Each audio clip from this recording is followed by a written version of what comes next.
অনুপ্রবেশ আটকাতে এবং অনুপ্রবেশকারীদের হটাতে অল আউট অ্যাকশনে নেমেছে নতুন সরকার। হোল্ডিং সেন্টার তৈরি করে শুরু হয়েছে বেআইনি এদেশে থাকা বাংলাদেশিদের ফেরত পাঠানোর অতঃপরতা। এই প্রেক্ষাপটে এবার কড়া বার্তা দিলেন মুখ্যমন্ত্রী শুভেন্দু অধিকারী। এদিকে প্রশাসনিক বৈঠক শেষে মুখ্যমন্ত্রী বলেন, এদের চলে যাওয়া উচিত। ওই দেশের মুখপাত্র বলেছিলেন যে বাংলাদেশিদের আর ফেরত নেবে না। জলদি জলদি জাগো, জলদি জলদি ভাগো, নহলে এই সরকার যা করার তা করবে। শুভেন্দু অধিকারী সাফ বলেন, আমরা বলে দিয়েছি যে বাংলাদেশের অবৈধ অনুপ্রবেশকারী তাদেরকে কোর্টে পাঠানোর কোনো দরকার নেই, আইনেই নেই।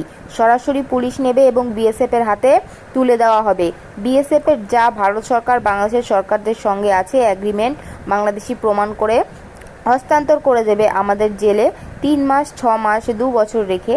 আপনার চাল, আপনার ডাল, আপনার তেল, আপনার মাছ, আপনার ডিম, আপনার কাপড়, এমনকি আপনার ওষুধ ওদেরকে দেবো কেন?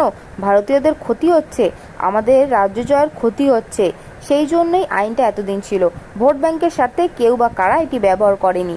আমরা ভোট ব্যাংকের বাইরে গিয়ে দেশের স্বার্থে, রাজ্যের স্বার্থে এই আইনি কার্যকরী করেছি।